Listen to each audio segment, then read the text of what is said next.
প্রজাপতি ইউটিউব চ্যানেলে আপনাদের স্বাগত। আজ আমি অলকানন্দার প্রতিস্থাপন নিয়ে এসেছি। এই গাছ এখন অনেক রকমের ভ্যারাইটি আছে। আমার বাগানে হলুদ আর ঘিয়ে রঙটা ছিল, কিন্তু মেরুন কালারটা ছিল না, তাই এটা নিয়ে এলাম। গরমের ছাদ বাগানে অলকানন্দা যেন একটা অন্যতম সুন্দর করে তোলা আমাদের ছাদ বাগান। আমি এখানে মাটি, ফাঙ্গাসাইড আর নিয়েছি ভার্মিকম্পোস্ট।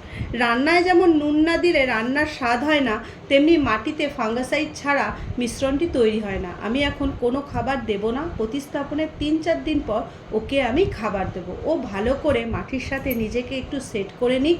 দেখুন, গাছটিকে প্রতিস্থাপন করব বলে আমি জল দিইনি। কত সহজে গ্রো ব্যাগ না কেটে ওকে বার করে নিলাম। না কেটে গ্রো ব্যাগটি আমি পরে ব্যবহার করতে পারবো। টবের নিচে খোলামকুচির উপরে মিশ্রণটি একটু দিয়ে গাছটি মাঝ বরাবর বসিয়ে আবার মিশ্রণটি দিয়ে ভর্তি করে দেব। অবশেষে ওকে ফাঙ্গাসাইড জলে গুলে জলটা দিয়ে দেব।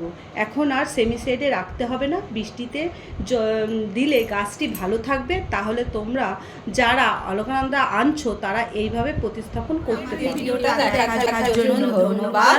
এইভাবেই আমাদের পাশে থাকুন, লাইক, কমেন্ট, শেয়ার করুন।